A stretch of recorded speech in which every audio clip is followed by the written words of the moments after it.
the Democrats and Deputy Prime Minister, Clegg.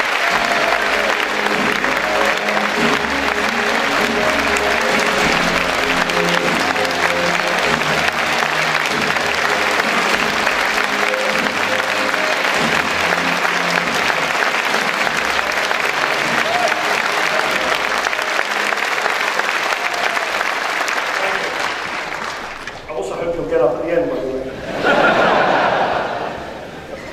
Before I start, I want to say a few words about the devastating events in Japan. Our thoughts are with the Japanese people as the true impact of the earthquake and tsunami becomes ever more apparent. Every once in a while, events happen on a scale that you just can't even comprehend or make sense of, especially not at this distance. And watching on television these floodwaters sweeping through cities, villages and fields, it's just heartbreaking to even imagine what it feels like to those caught up in this terrible disaster. We have sent a search and rescue team to Japan, and we will of course continue to offer any support we can to the Japanese government and people in the days and weeks to come. But more than anything, we offer them our hopes and our prayers.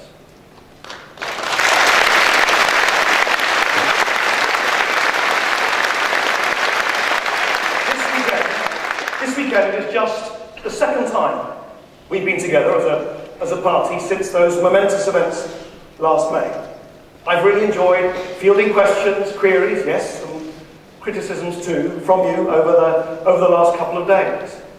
But it was a passing remark from one delegate that really took me most by surprise. "It's so nice to see you back," she said. "I thought we'd lost you when you walked through that door of number 10.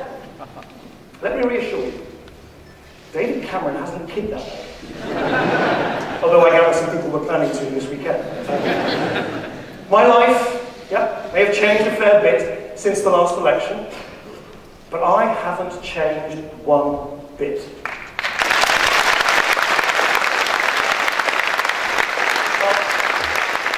A bit less trim than those photos we saw earlier. Maybe I should follow David and Samantha Cameron's example and get a personal trainer. Then again, I got 5,000 protesters to chase me around the streets of Sheffield.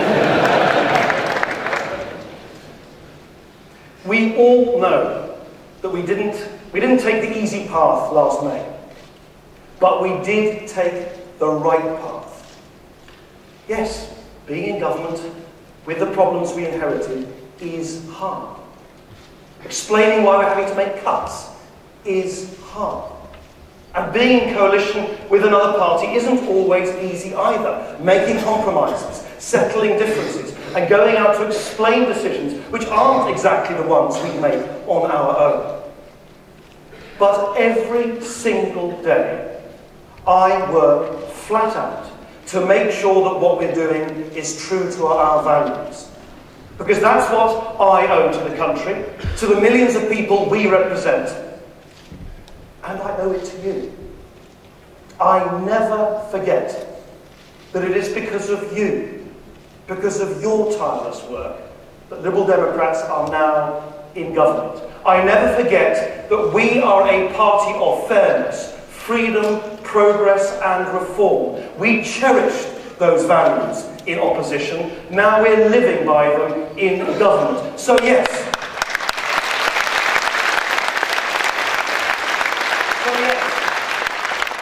yes, we've had to toughen up, but we will never lose our soul.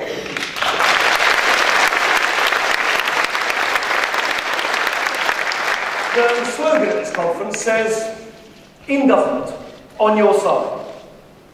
Some people have asked me, whose side exactly? My answer is simple. We're on the side of the people I call alarm clock Britain. On the side of everyone who wants to get up and get on, people who, unlike the wealthy, have no choice but to work hard to make ends meet. People who are proud to support themselves, but only ever one paycheck from their overdraft. People who believe in self-reliance, but who don't want to live in a dog-eat-dog world. Who want everyone who can to work hard, but they want children, the elderly and the vulnerable to be looked after too. People who believe it is as wrong to opt out of tax as it is to opt out of work. People who want the best for their children and need good local schools, who rely on our NHS, who want great public services but can't stand seeing government waste. People who don't want politicians lecturing them on how to live, and who are fed up with politicians taking their votes for granted. These are the people Liberals have always fought to get them votes, wages, jobs and welfare.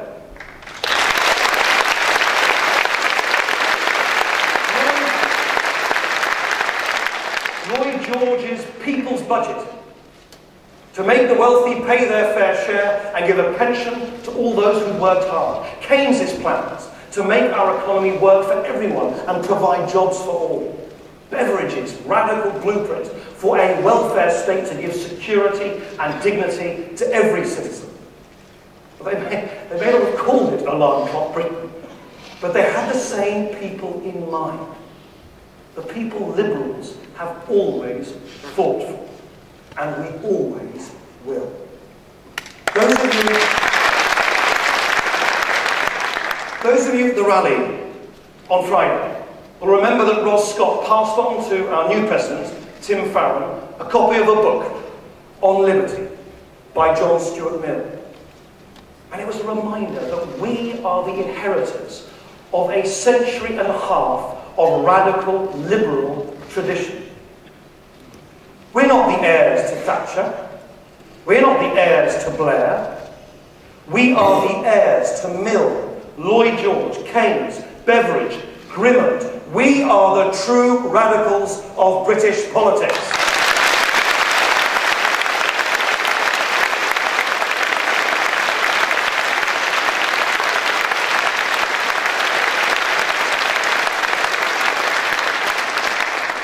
True 150 years ago, and it is still true today. In government, especially in difficult times, it's more important than ever to know whose side you're on. When money is tight, you have to make choices.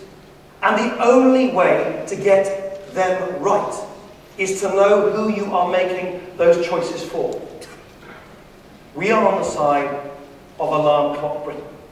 They have been failed for generations, failed by the tired tribalism of left and right, failed because both of those political traditions, they forget about people and they place their faith instead in institutions.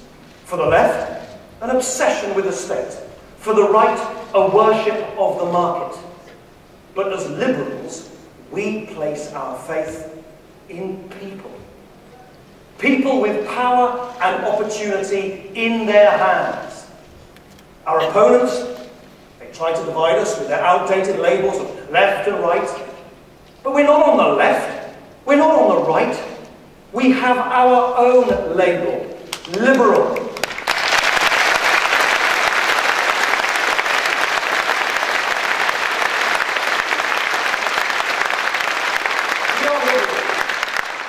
We are liberals, and we own the freehold to the centre ground of British politics.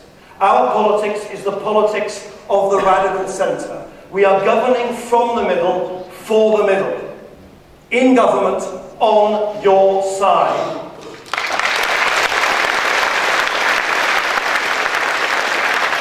Now, the first order of business for this government has, of course, been to tackle the budget deficit Labour left behind.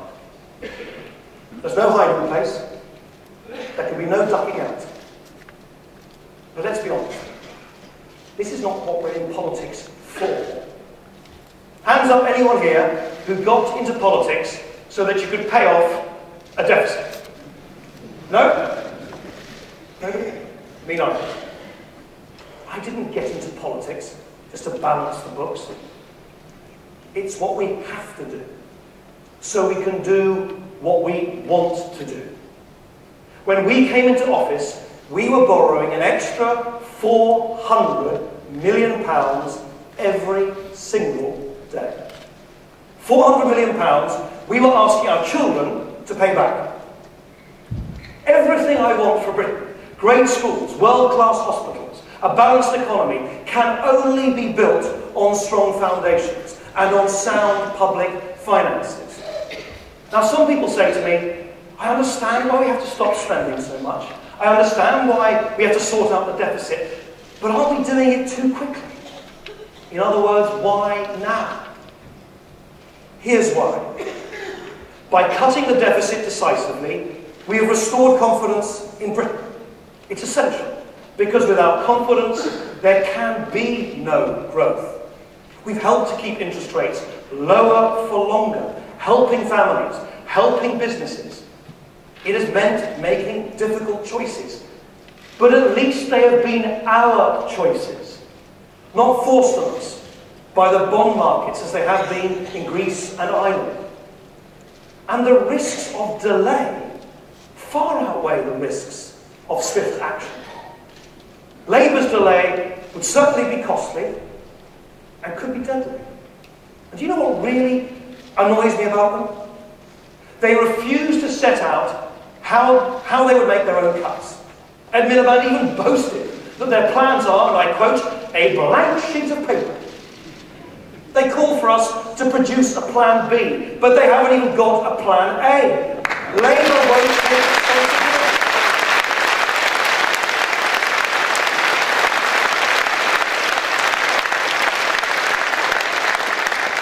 They say they would cut, but they won't tell us where. They say their plan would be easier, but then don't admit their plan would mean 3 extra years of cuts. They want to be saying to the people, in 2015, more cuts are needed.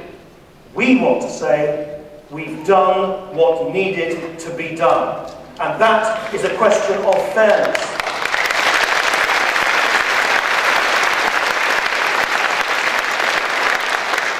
And it's a question of fairness to our children. Racking up £400 million of debt in their name every day, it's not right. Our generation has a responsibility to the next. When it comes to the deficit, the real question, it's not when or if. The real question is how. We have protected spending on schools, on science, and on health, found extra money for the pupil premium and apprenticeships, given councils more financial freedom than they've ever had before, and we're increasing the amount we spend on overseas aid. We won't turn away from the task of fixing the deficit, but nor will we ever turn our backs on the world's poorest people.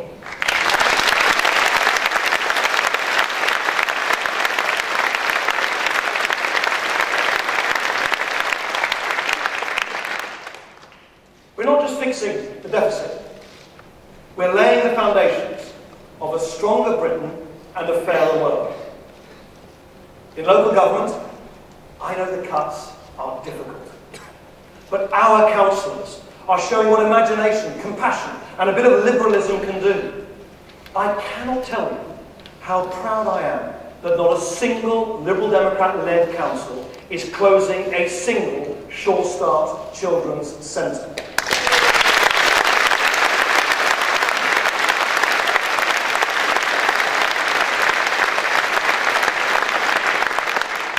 Sheffield has had a budget cut of more than 8%. Every lost job is a loss we all feel will keep. But the Liberal Democrat Council here has kept compulsory redundancies down to 270. They have kept open every children's centre, library and swimming pool. Across the Pennines, into Manchester, a council having to make almost identical cuts, and you'll find a Labour council letting nearly 2,000 people go. So don't let Labour take the moral high ground. In councils up and down the country, they're the ones who are cutting. They're the ones who are cutting services that could be protected.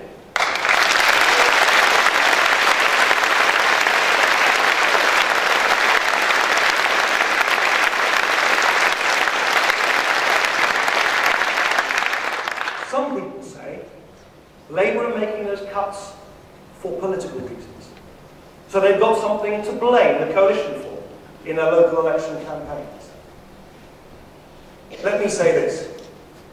Anyone who sacks a member of staff or shuts down a public service for political purposes is a disgrace to politics and a disgrace to Britain.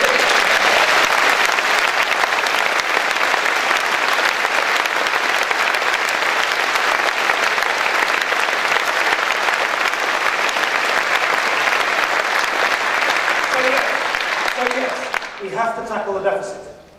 But we're not a cuts government. If we get to 2015 and all we've done is pay off Labour's deficit, we will have failed. Deficit reduction is just a fraction of the work we are undertaking. Bit by bit, step by step, we are putting in place the cornerstones of a fairer, more liberal Britain. The 4 cornerstones we put on the front of our manifesto. A fair politics, a fair sound economy, fair taxes, and fair chances for all our children. Now maybe those changes, maybe they don't make the news every night like the cuts do, but they will be the liberal legacy of this government. The legacy each and every one of us will be proud to share. And part of that legacy is proving that a new politics is not just possible, it's better. The old political establishment, on the left and on the right, hate what's happening to our politics.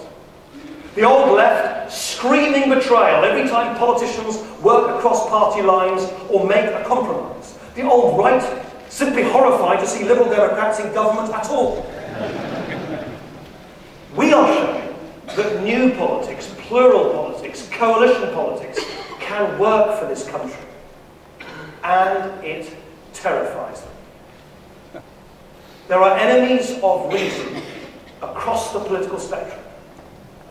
But there are friends of progress too. And the future of politics belongs to them.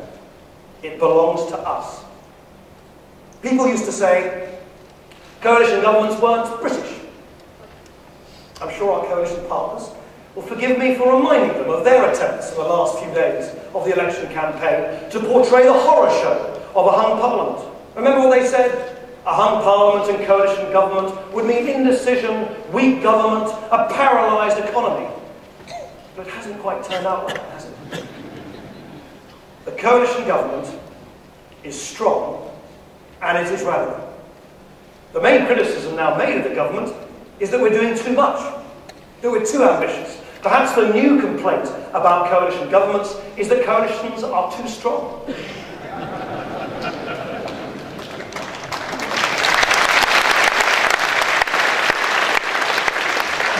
But 2 parties sharing power in Westminster is just the start. We need to share power with the people. Let me quote you some words that inspired me many years ago. The old politics is dying. The battle to decide what the new politics will be is just beginning. It is possible, just possible, that it will be a politics for people. Shirley Williams wrote that 3 decades ago.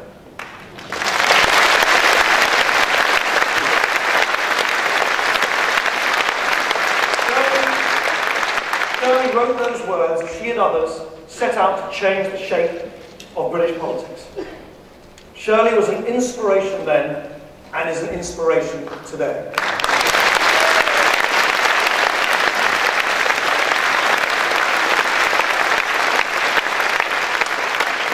Perhaps if you're here, Shirley, but if you are, perhaps it's taken a little longer than you thought. But here we are. A new politics is beginning at last. We must make it what Shirley dreamt of, a politics for people.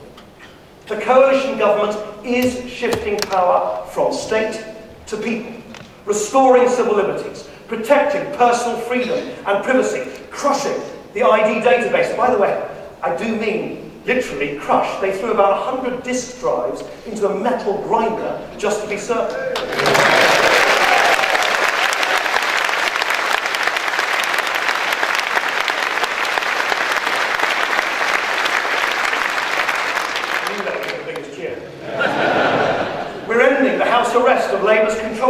guaranteeing freedom of the press, undertaking the biggest devolution of financial power to Scotland since the formation of the United Kingdom, tearing up the Whitehall rules that dictate to town halls how to spend local people's money, running a successful referendum to give more power to Wales, putting public health in the hands of local authorities, reforming party funding, giving voters the right to sack corrupt MPs, creating an elected House of Lords, finishing the job this party started a century ago.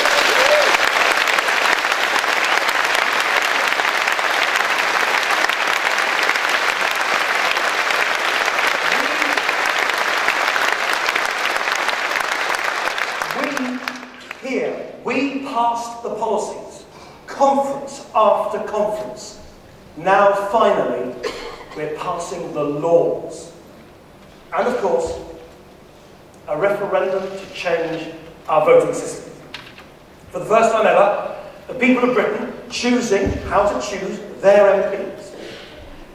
Now, you can tell the No campaign is starting to get desperate, making up ludicrous stories, basically making it up as they go along. What are they scared of? AV it's a small change that makes a big difference. It keeps what people like about the current system, like constituency MPs. It simply puts people rather than politicians in charge. It makes MPs work harder for your vote and helps end the scandal of safe seats for life.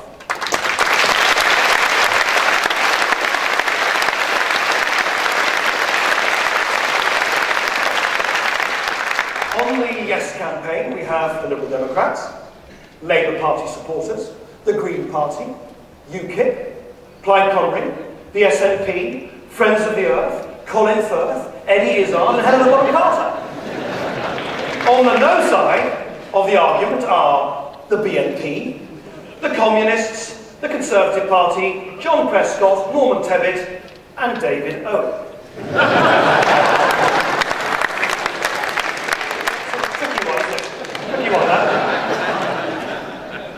It's simple. If you want more duck houses, vote no. If you want more democracy, vote yes.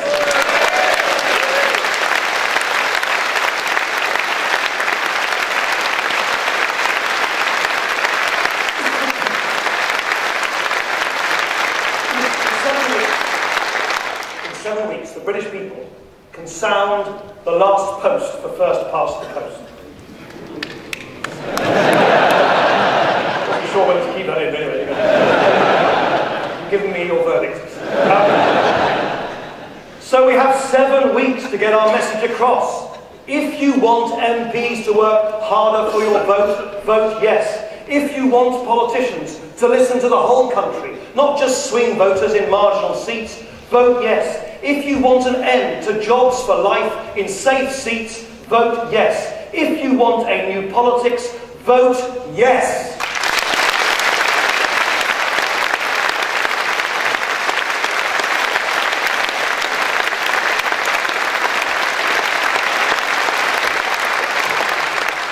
But it's not just a new politics. We need a new economy. The deficit is just the most obvious symptom of an unbalanced, unsound, unfair economy. An economy based on speculation and debt rather than growth and investment.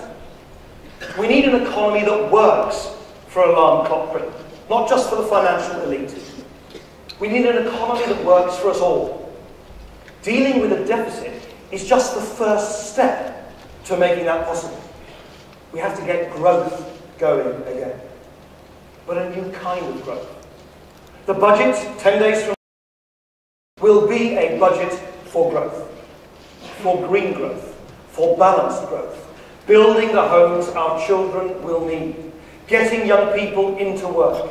Investing in the low-carbon economy of the future. No more dependency on the City of London. We've got to invest in the new economy, a flourishing future for the great cities of the North and the Midlands, cities which will be the engines of growth in our economy, as they were in the past and as they will be again. As for the banks, I agree with that well-known revolutionary to Che Guevara of the city, Mervyn King. The Governor of the Bank of England says that it simply isn't sensible or right to have banks which are so big that if they fail, we have to bail them out. It's not good for the economy, it's not good for taxpayers, and it's not good for Britain. Under the old model, a handful of financial institutions were able effectively to hold the country to ransom. And who paid the biggest price for Labour's failure to regulate the banks properly? Ordinary, hard-working taxpayers. That's who. We will not let that happen again.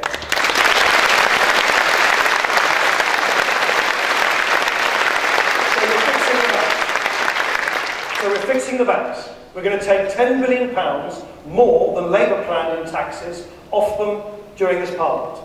We're making sure they'll lend £10 billion more to ordinary businesses this year alone. We'll make them come clean about how much they pay their top people with the toughest disclosure regime in the world. And most importantly of all, we've set up an independent banking commission to advise us on sustainable future for the whole banking industry. And we will act on what it recommends. The banks must go back to being the servants of the economy, not the masters.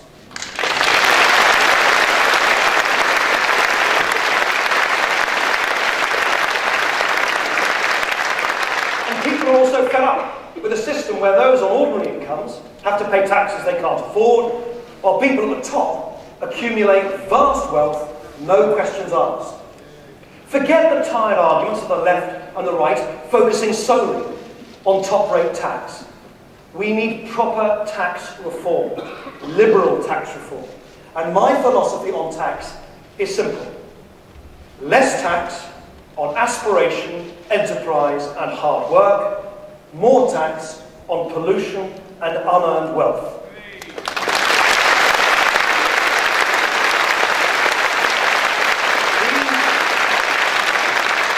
These are the principles which are already shaping government tax policy and will continue to do so in the years to come. From next month, 900,000 people will stop paying income tax altogether. Every basic rate taxpayer will pay £200 less a year in tax. We will take real steps every year, including in the budget in 10 days' time, towards our goal that nobody earning less than £10,000 pays any income tax at all. From the front of our manifesto to the pay packets of 23 million people.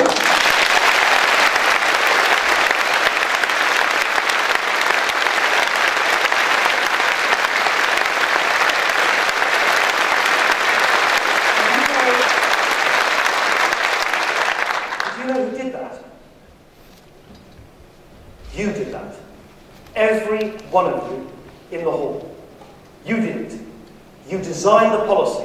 You voted for it at a conference like this. You campaigned for it. And now it's happening. So get out there and tell people about it. On every doorstep and in every town. An extra £200 in your pay packet starting next month. By 2015, no tax on the first £10,000 you earn.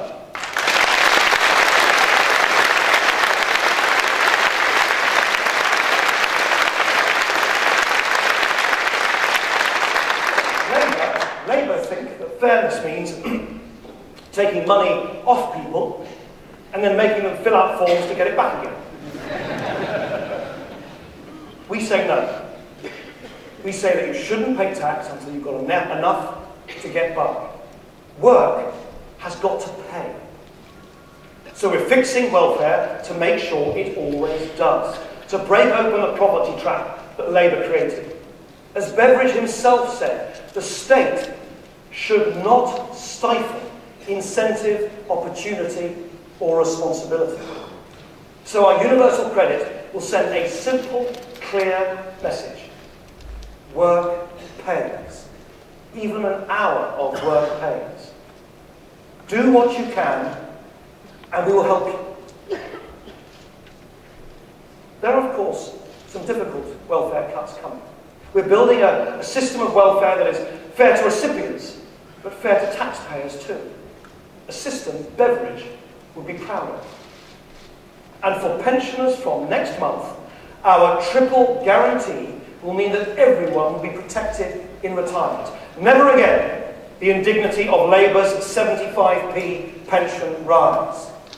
Under our plans, pensioners will get £15,000 more in state pension over their retirement than under Labour. And who did that? You did that. So tell every pensioner in your community, on your street, about the difference you made. And let me also be clear. Responsibility goes all the way up the income scale. So we're going to make the top bankers come clean about their own pay and bonuses. And we're going to make sure they pay their taxes. We will always be just as tough on tax evasion at the top as on benefit fraud at the bottom.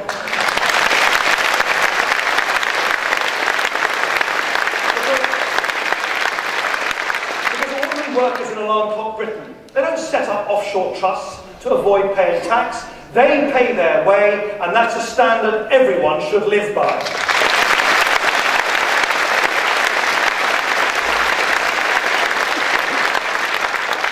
They also deserve world-class public services. That will mean change, some of which may feel uncomfortable. But we have to open up our public services if we want them to improve. I know that many of you have concerns about the government's plans for the health service.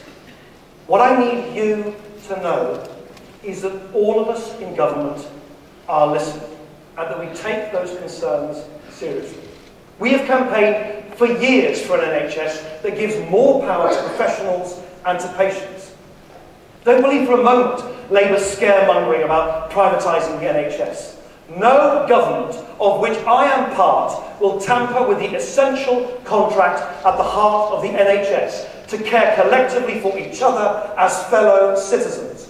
World-class healthcare for all, publicly funded, free, centred on patients, not profit. So yes to health reforms, but no, always no to the privatisation of health.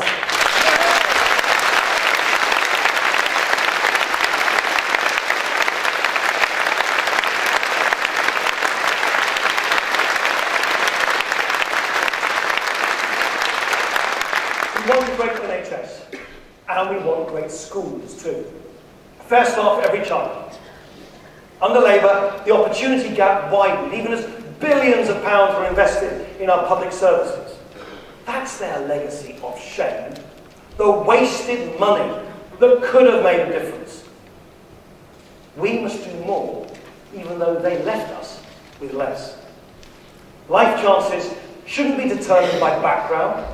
Prospects should never be narrowed by the postcode of the home you're born into. Birth should never be destiny. As liberals, we believe in an open society, where the power to shape your own future, it's in your hands, where all roads are open to all of our children. That's why Sarah Tether is providing free preschool education to every 2-year-old from a poor background across the whole of the country. Well, obviously not by herself. That's why I've introduced a pupil premium, putting £2.5 billion extra into schools that take on the children most likely to fall behind. That's why we are creating 350,000 new apprenticeships, helping people get a trade and get ahead. And that is why we are opening up our universities to poorer students. We're introducing a national scholarship scheme so that young people from any background can go to university. It's no secret that we couldn't deliver our policy to abolish tuition fees. And I know how deeply people regret that. But though we have been divided, we can now unite together behind one clear mission: to make university access fair, fair for all. Right now, our best universities are almost monopolised by the better off. A pupil at a private school is 55 times more likely to get into Oxford or Cambridge than a pupil who qualifies for free school meals. But what's even more scandalous is that there are some people in those institutions who just shrug and say, well, that's just the way things are. But I say to them, it's not the way things are. They are wrong, and they will have to change. We are insisting that universities wanting to charge more for courses have to open their doors more than ever. And let me be clear to universities. Open your doors or we will cut your fees back down to size. No more blaming the system. Fair access now.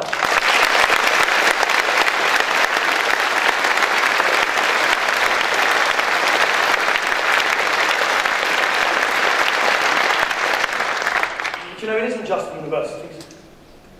Many of our liberal ambitions will be opposed by powerful interests. We're used to that. We have faced them throughout our party's history. So let's face them again. The reform blockers in the House of Lords, clinging to their unaccountable powers. The MPs in Westminster, opposing voting reform that threatens their safe seats. The political party machines, afraid to wean themselves off big money. The unions, standing in the way of reforms to give patients and parents more power. The financiers in the City of London, resisting fairer regulation and transparency. All looking out for themselves, protecting their turf, trying to close the doors against change. Well, we're not having it.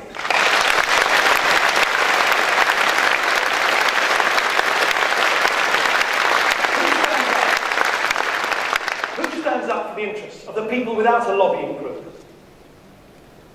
I'll tell you, we do. And we're not going to let them down. I don't underestimate the scale of the task we face. These are testing times for the country. Testing times for the government. Testing times for us as a party. Let's be honest, after 7 decades in opposition, 2010 was not the easiest time to return to government. But we have shown ourselves to be up to the task. We will not shrink from our responsibilities as a party of government. We will not flinch from taking the difficult decisions to put this country back on track. We will not miss this opportunity to build a more liberal Britain. I know that being in coalition government means us having to take some difficult, even painful decisions. But you know, clinging to the comfort blanket of opposition would not have made life more comfortable for our fellow citizens. It would have been an abdication of responsibility. Never ever doubt the value of being in government. Would a government without Liberal Democrats have ended child detention?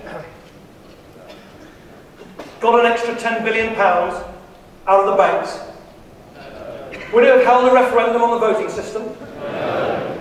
Or put up capital gains tax? No. Ordered an inquiry into torture? No. Brought in a pupil premium? No. Or replaced control orders? Would a government without Liberal Democrats have cut taxes for the poorest? I don't think so. In just a few weeks' time, we'll be taking the Liberal message to Scotland and Wales and in council seats up and down the land. So when you go into this election campaign and people are asking what difference we've made to government, you go ahead and tell them. Tell them that this government is getting our economy moving. Tell them that this government is getting the banks lending. Tell them that we are cutting income tax and raising the state pension, investing in our children, renewing our political system and restoring civil liberties.